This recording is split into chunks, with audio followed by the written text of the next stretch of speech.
Welcome to the Innovate Summit podcast. Join us every week for the heartbeat between our biannual curated room of human-centered innovation. And here are your hosts, Brian Wallace and Drew Sutton.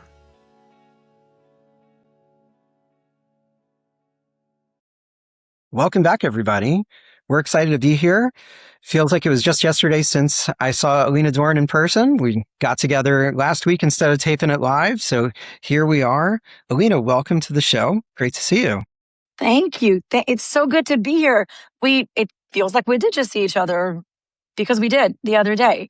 Now, I haven't seen Drew since the most recent Innovate Summit. Well, that's true, but I think you've been on a TEDx or TED stage, and you've been slammed with client work. It's been fun watching the animal intelligence grow. We've been, that brand, I think it wasn't launched, but it was very early at Innovate. At the very first Innovate is where I got introduced to it, and it's been fun watching that. So yeah, super exciting to be on the screen with you here. Thank you for having me. We were due for a catch up anyway, so yes, why definitely. not do it all together with a whole bunch of friends watching? Everybody listen in. That's right. So yeah, come join our catch up. Yeah, we've been making it a bit of a practice when we're getting to know all the people behind Innovate, people who've been coming, people who want to come. We like to kind of think about, well, how did we get here in the first place? So Alina, if I recall correctly, both Shira Godletsky and Ariel Serber brought both of us together at a gigantic law firm in New York City's meetup. It was this big, intimidating power table overlooking the Chrysler Building, and it was super cool, super intimidating. We were not called into trouble. We were just there for all the lulls and hanging out. And that's where we got to meet. So I'm always grateful for when good friends introduce us to other great friends. And like Drew said, it's been a really wonderful experience to watch you from leaving corporate America to the start of your speaking career, really leaning into animal intelligence, and then have been taking the stage to every Innovate so far, and with Nashville coming up. Maybe give us a little bit of wisdom and insight as to what you've been up to lately. Yeah, lately. Well, yeah. And it's interesting, like serendipity and how it works and how we all get to meet and our paths cross, that I really believe is at the time that they need to cross. Yeah. It is the right time for it to happen. So it was interesting because we were sitting in that table, just reminiscing for a second. And it was a small, intimate networking gathering in that, that beautiful, slightly intimidating conference room, that very serious, like serious business happens here. And it does. And we were sitting at the table and I must have said something. I was participating in a conversation, and after that session, you approached me and you talked about Innovate Summit. Like, Innovate what? What's that? What's going on? Where is it? You dragging me to Kentucky? Why? What? Kentucky? Like, I that's not close. That's not here. Yeah, exactly. That's how it started. But yeah, you've seen the Innovate. I think when we first met, I was at the very tail end, like Drew mentioned, of my corporate career. Right. Of, working full time for another company, and which was Disney. And I'm gonna interrupt you here because you're just glazing over this just a little bit. So you were integral in the launch of Disney Plus, probably one of the most profitable things that Disney has done. You worked with Tesla, you worked with JP Morgan, you worked with Bank of America. I think a lot of times, especially in the coaching world, people are like, oh, my corporate experience. And what they really meant was I was like this middle manager at a Fortune 1500 sort of a company. But you were in the room with some really cool things that have kind of defined our generation. Thank you. I was not a solo effort. I will say the Disney Plus launch, right. The strategy and the launch of Disney Plus was, yes, this is true. It did happen. I was just fortunate to be on the strategy and launch initiative of EMEA. We lit up all of EMEA and all of Latin America with Disney Plus, and that was really incredible. And it was happening during the lockdowns of COVID-19, and it was the perfect captive audience. And it was really fascinating to connect with people from all over the world who had the same problem, which is, what do I do with my children while I work? So Disney Plus was a great Tylenol for that headache. Very effective, right? Quality entertainment. Great babysitter. It's And it's amazing. I mean, the partnership was with a number of telecommunications companies, right? The Verizons of EMEA, the Verizons of Europe, of Latin America, rather. And no matter what culture, no matter what language is their primary language, the first thing that every person who had children, the sentiment they would express is, it can't come soon enough. More Tylenol now. More Tylenol now. Mm-hmm. That's right. But I think since the last Innovate Summit, my TEDx talk has been released. And as of today, I'm at over 60,000 people have watched the talk, and quite a bit of engagement. It's like thousands of likes and quite a few comments, and the comments are quality, comments where people are really engaging with the content. It's really striking a nerve for quite a few people, where they really feel seen. They feel like, oh, this explains this mess. This explains this headache. And like, oh, that's how it's in the way. That's how I'm in the way. So it resonates. It resonates. And that makes sense, because that's what animal intelligence is about. And that's what it was built on. And so since we met, the talk was released, the website has been redesigned. A quiz. There's now an animal intelligence quiz for people who don't love quizzes. So it's not this long thing. It's like a Cosmo magazine, 2-minute, quick, super quick assessment that gives you a sense of your primary and secondary archetype. And then I've continued to do workshops, seminars, leadership offsites on animal intelligence. And it's fun, and it's sticky, and it's useful. So those are the three things that it's got to be for me. Well, what I like about right it away. is, and this is, I mean, you and I at the very first Innovate, there was a kind of a cocktail event up at this really swanky condo just overlooking the river, and you and I got to connect there. And I was like, who is this fascinating person? Because you really understand the intricacies of corporate leadership. I have a couple of jokes, dealing with executives. The highest population per capita of psychopaths is up in the executive realms. But not everybody up there is a psychopath. To get to that level, you have to be somebody that intends to win the game. And a byproduct of that is a lot of times you bruise a lot of egos, and you step on a lot of toes, and you destroy culture. And animal intelligence is interesting because it doesn't just speak to the complainy side. I think I've told you this illustration before, but a corporation is like a tree full of monkeys. When you're on the top looking down, all you see is smiling faces, but on the bottom looking up, it's a completely different view. And animal intelligence helps you identify what type of person you are, and then how to use that to its advantage, and kind of guard against its pitfalls. It's a really fun, everybody can take that quiz and be like, oh yeah, that's me. It's a great illustration. Thank you. That's really funny. I think humor, and that's something that we connect on, is very much embedded in animal intelligence, right? And you're thinking about archetypes, what we start talking about, and you hear it in the TEDx talk. It's a really quick 10-minute intro. It's 5 animals, and it starts with, what are the symptoms that we all recognize? Now, thousands and thousands of people have heard it. I've not heard one person say, I don't know what you're talking about. I'm none of these, ever. And it is very much about, in part, self-sabotage, and it's also about how we unconsciously get in everyone else's way too. Right. And it's very much about what gets triggered in us when something that we care about feels at stake and being threatened. Now, whether it's really being threatened or whether we perceive it to be threatened, right? We're having a thought, right? Or we're having a response. It's not even a conscious thought. We feel it in our body. Something that we care about, like my competence is about to be threatened. My seniority is about to be threatened. My being needed, my being important, my influence is being threatened.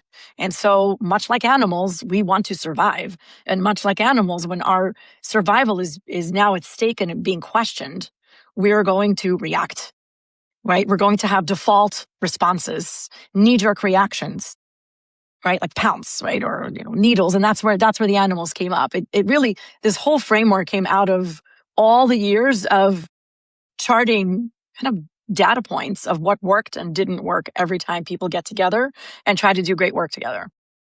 Yes. Right? And every time it's like, what were the commonalities? Whether it's systems, whether it's taking a company public, or whether it's integrating teams post merger acquisition, or whether it's launching a global product. What does it take to make it work?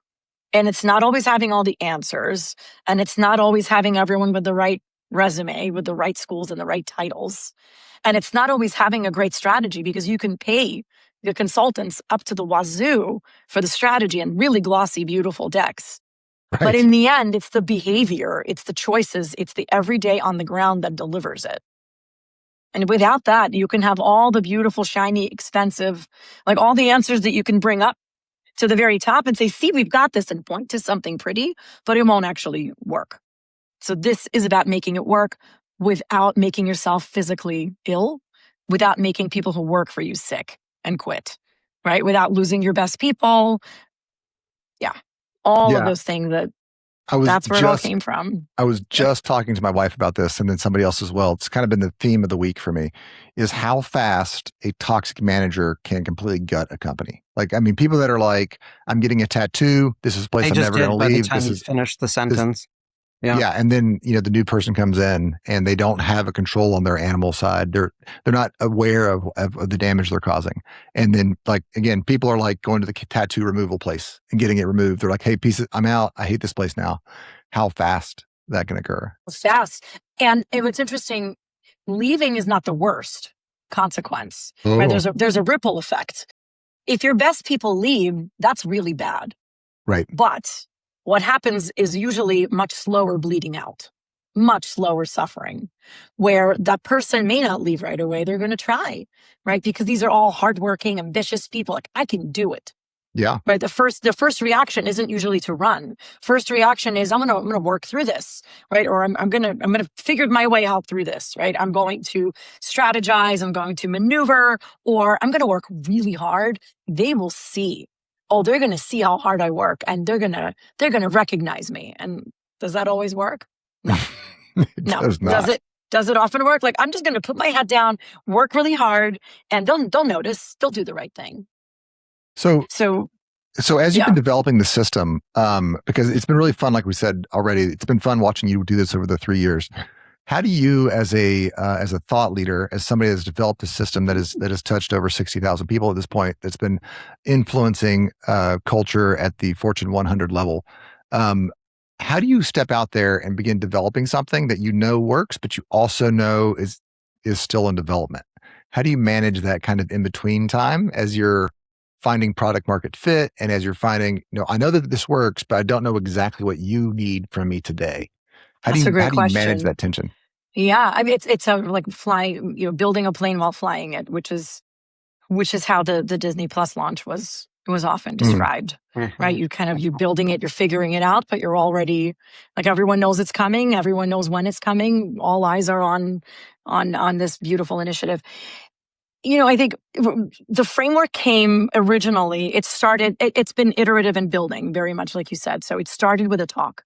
I was invited to do a talk, and I thought about the talk for months. And then finally, 2 weeks before it started downloading, I started thinking about what would have saved suffering for me and for everyone I've known. And what would I want to be able to tell my children if they were to join the corporate world, like 25 years from now, however long from now? What would I want them to know? How do we reduce suffering? That was my initial line of thought, right? How do we do great work and not suck the life out of each other and ourselves? Right. And so it started with a talk, and that really resonated. And so there's quite a bit of, there's use cases. First of all, many, many, many use cases for every single archetype, for every single assumption, or hypothesis, many, many archetypes, use cases, business use cases for what happens when they're calibrated, right? Which is when they're intentional. And because none of the animals are bad, they're all great. We need them all. It's the calibration, right? It's a gradient, it's a dial.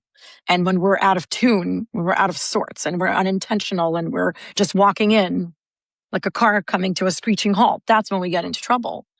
And so it started with, it started with a talk, and folks would share, and I would ask what resonates most. And then folks would volunteer, and I would have conversations and sometimes interviews on what are they hearing? Where does it show up? And then having experience, I had a very strong feeling about where it is needed first. And so I built the very first workshop around it. And the feedback that I would get, I would iterate and take it to the next and to the next and to the next. And so I've built out a body of work. And then I will continue to build it out. There's always more to learn. There are always more data points, right? And so it's like a version, it's like the first version of a book, and then there's the updated version. So it's an iterative process that takes everyone's feedback into account. Is the book out yet, or are you still working on the book? Still, I am working on the book. I know. And I'm working on the book. I started working on it 3.5 years ago. But I think it's working on it as an idea, having an outline.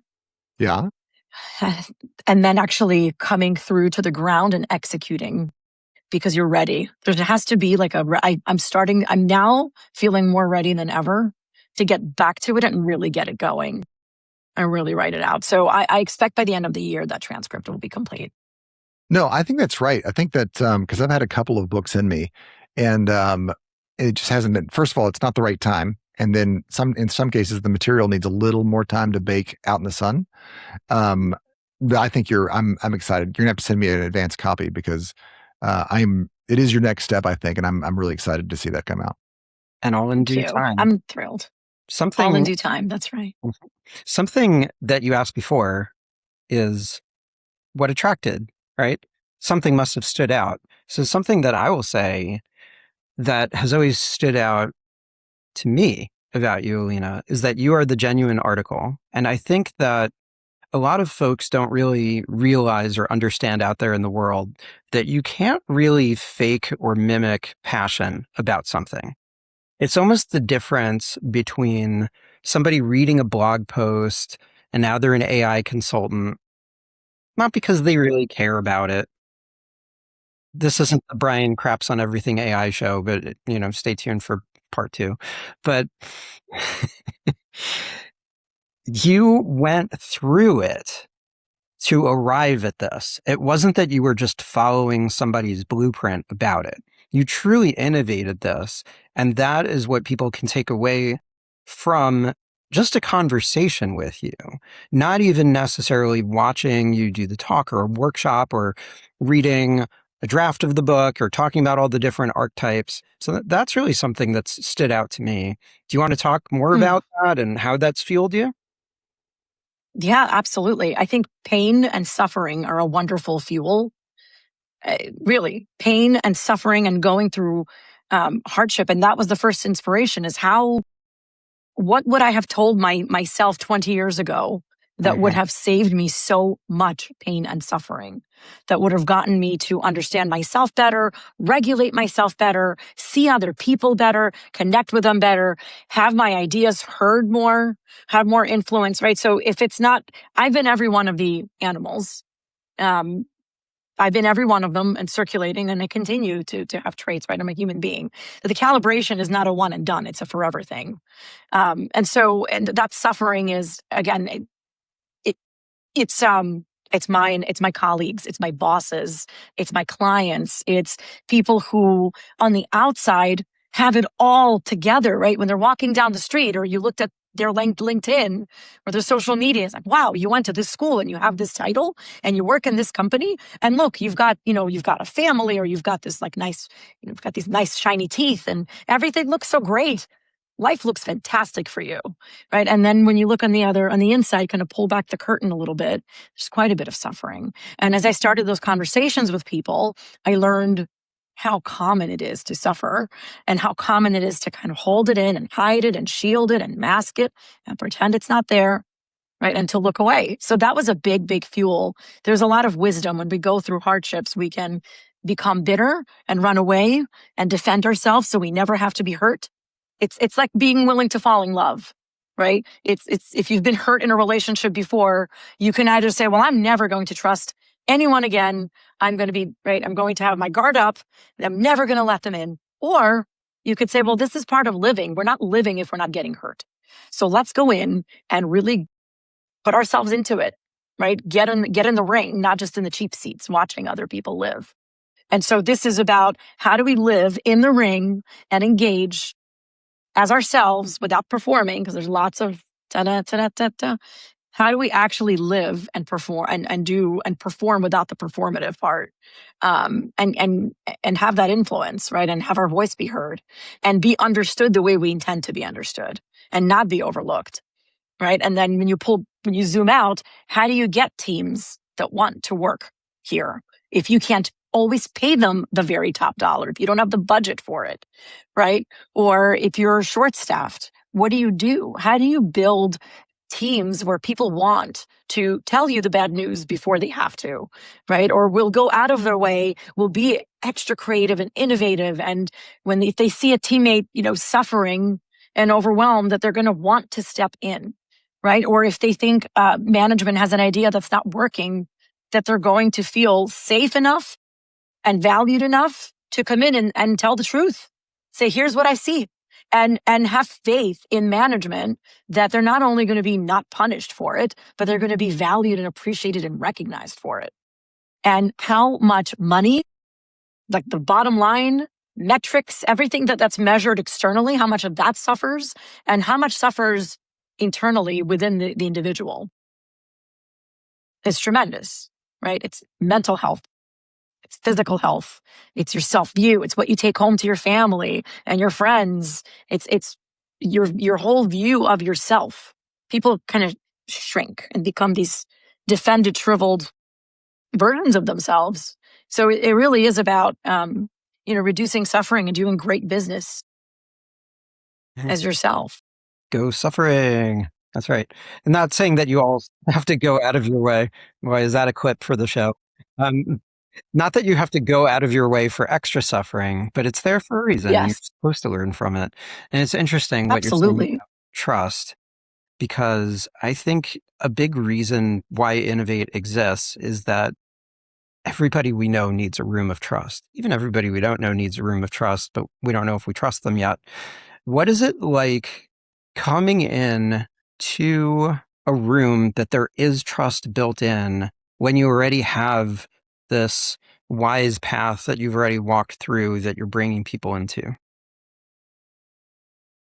When you're walking into a room where people want to, first of all, people have integrity. They want to help.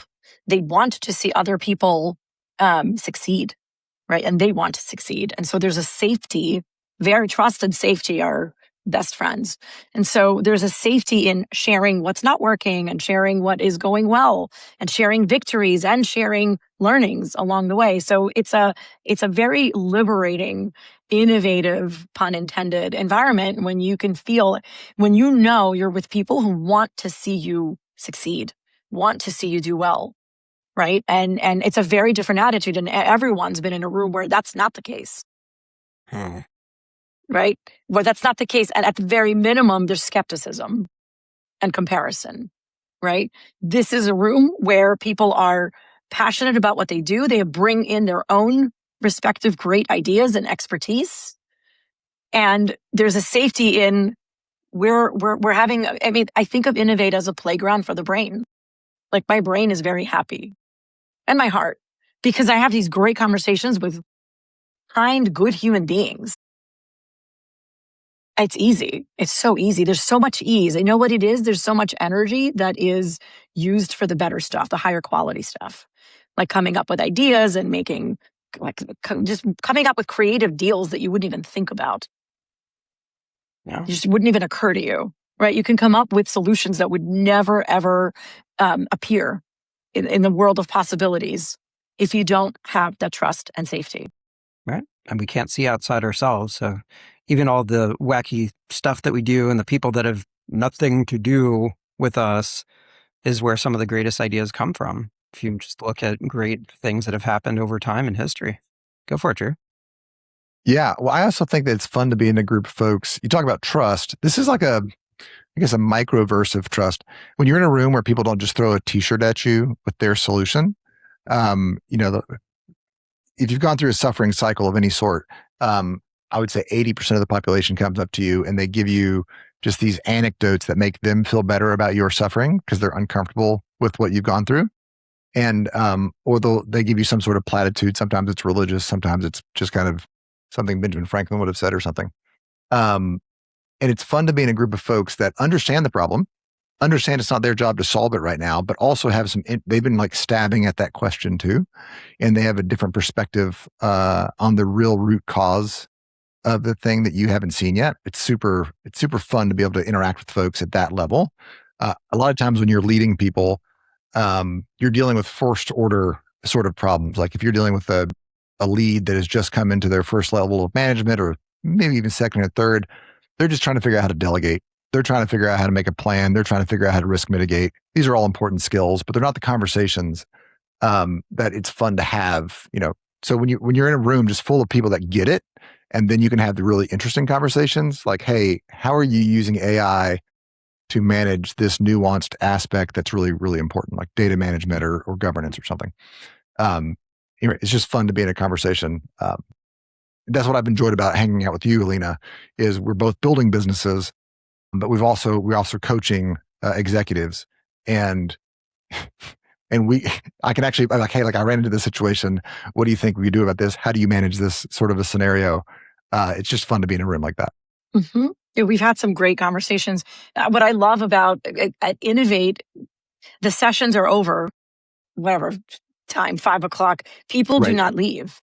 Then we just switch. Like then we go to dinner. Then we go hang out in a space, and then conversations continue until like what was it? It was like past midnight. We were all up talking.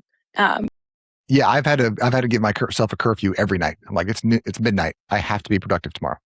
Midnight's your curfew? Yeah, I'd stay up till 3, but then I'm no good the next day.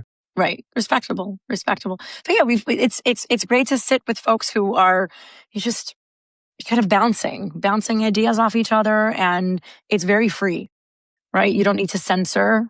You don't need to be safe. You don't need to keep safe. You are safe, so you can just brainstorm and reach for ideas that you might not reach for.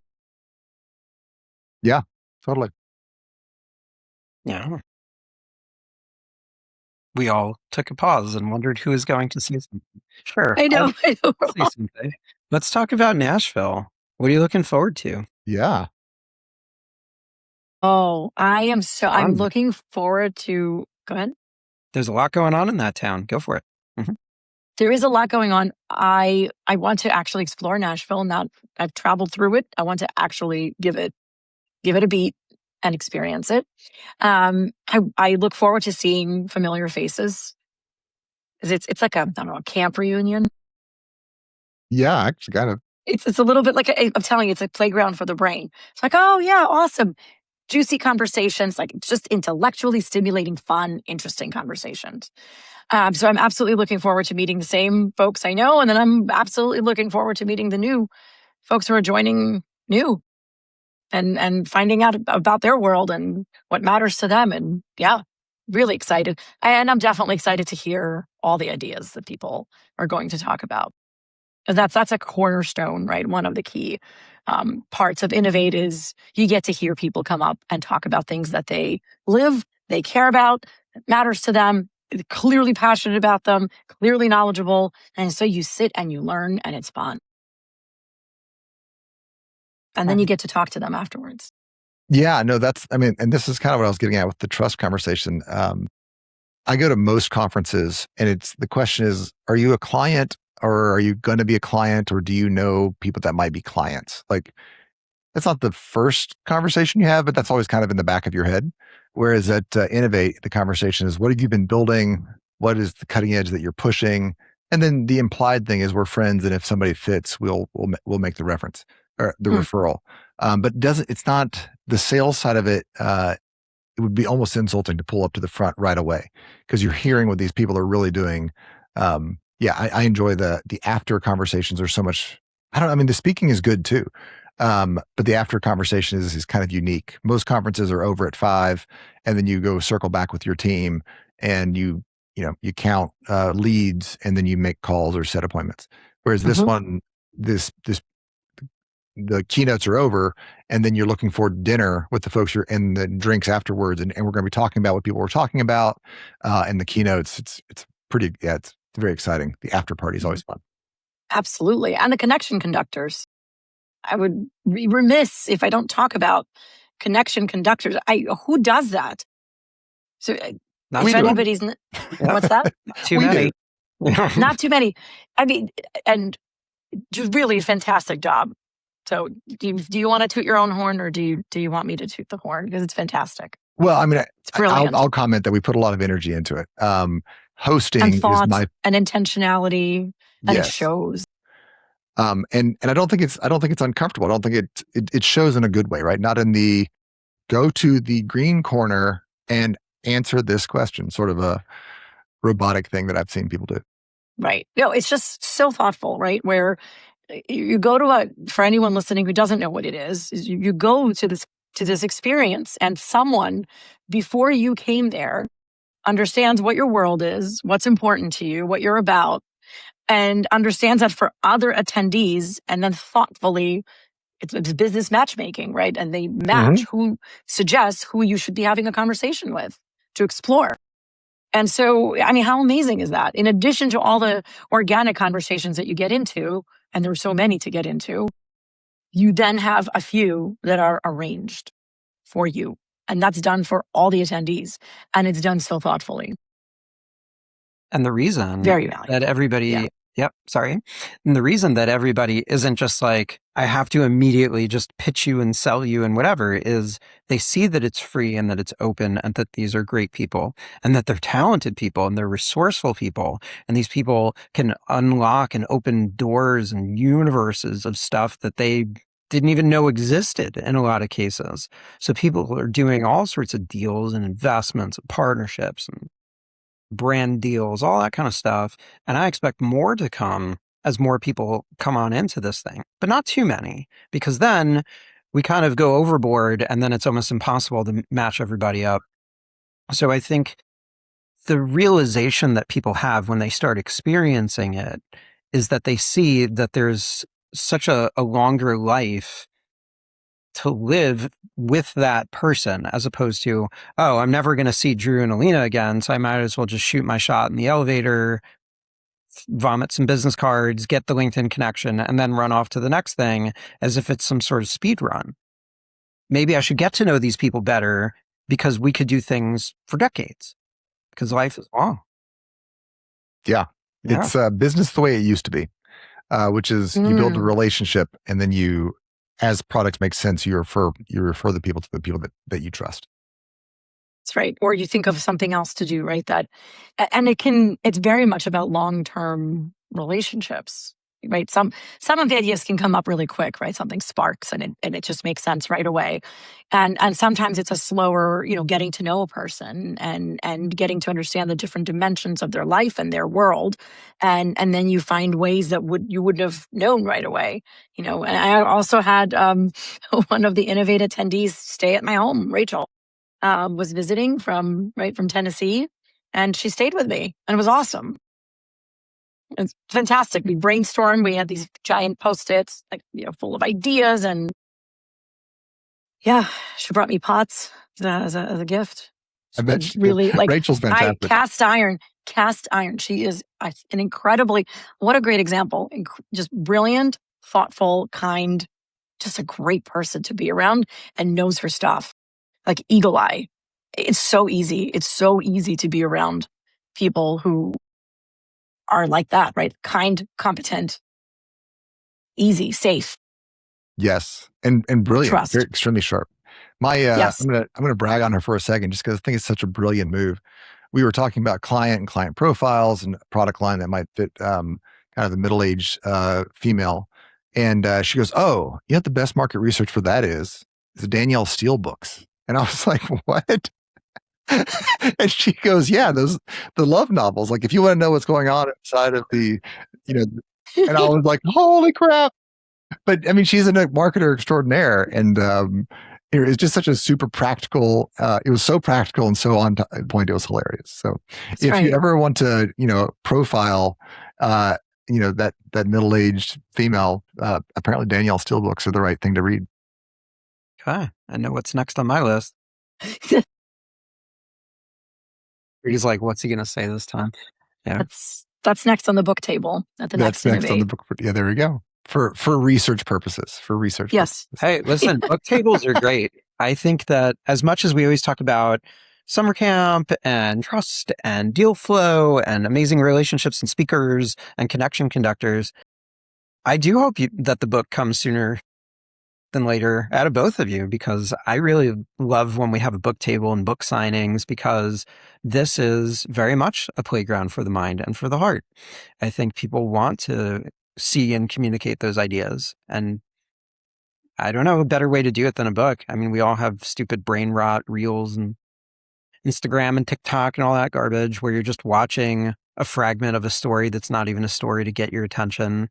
And then you forgot what you're even thinking about, and it goes on to the next one and goes on to the next one. And it's kind of terrible. Yes. So yes. Yes. the kind of crowd that does appreciate that kind of dimension of thought, if you will. I think so. And I know the book that I'm writing is it's in part a reaction to, when I would join companies, I would be asked to read, like if you're on a senior leadership team, you're asked to read 3 books. 2-3 books. And that's happened a few times. And and the books that I read, I would have a reaction. It would have these thought bubbles of, one, like, this could have been a brochure, like not the nicest. Did they get paid, like, commission per word? Are you kidding? It didn't make me feel, it didn't make me laugh. It wasn't as sticky. This really could have been a very useful brochure. For a number of those books. Now, I've also read some incredible business books that are, leadership books that are highly valuable and brilliant. But I had those reactions. I thought, I want to make a book that someone who doesn't have time, who's skeptical about reading leadership books, is going to read, where every single chapter, every module is going to make sense and is going to be useful and fun and easy to digest and easy to implement. Right? Like, I know exactly what I'm going to do with this. I know exactly where I'm going to try it today. And so that's what I'm making. I'm making what I would have wanted to have. Awesome. Yeah. Yeah. Well, maybe you and I need to schedule some time to help push you over that line, because sometimes you just need somebody to say, hey, they go like, I would love to read it. I think it'd be great. Having spent the time with you and watched the system develop, I think it'd be great.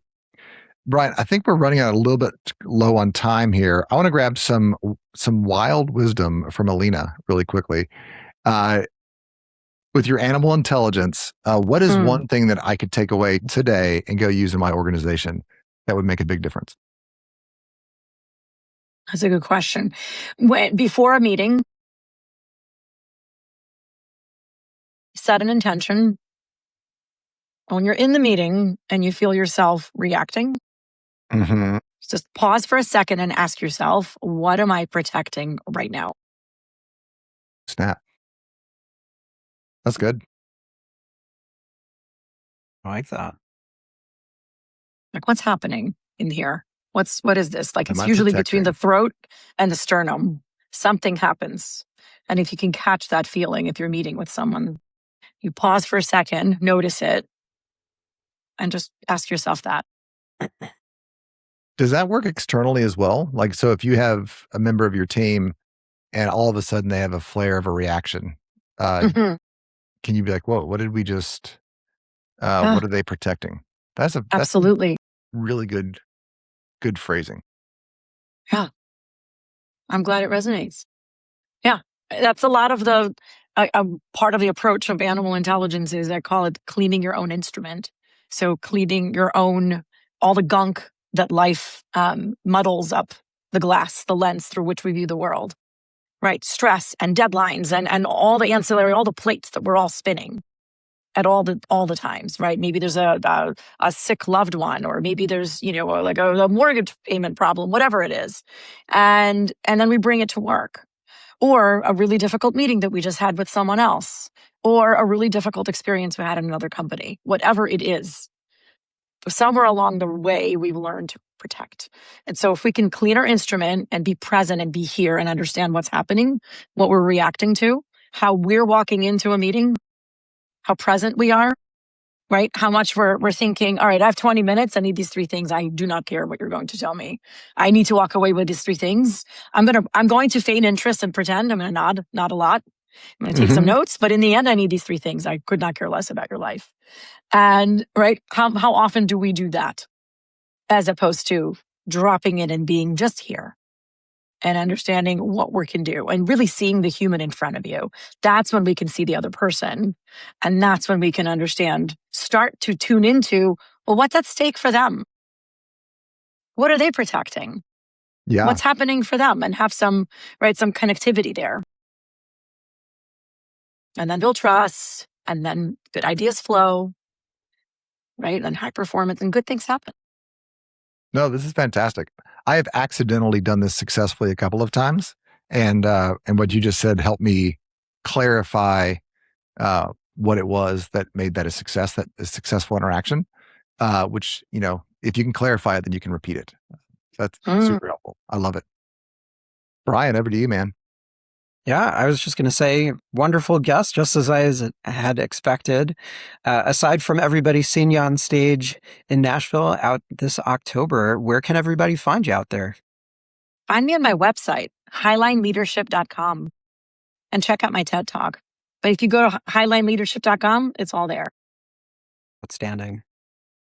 Well, folks, I think we're going to call this a wrap. Thank you so much for joining today. Hope you all enjoyed, and we'll see you all next time. Thanks for having me, guys. Yeah. Thanks for tuning in to the Innovate Summit podcast.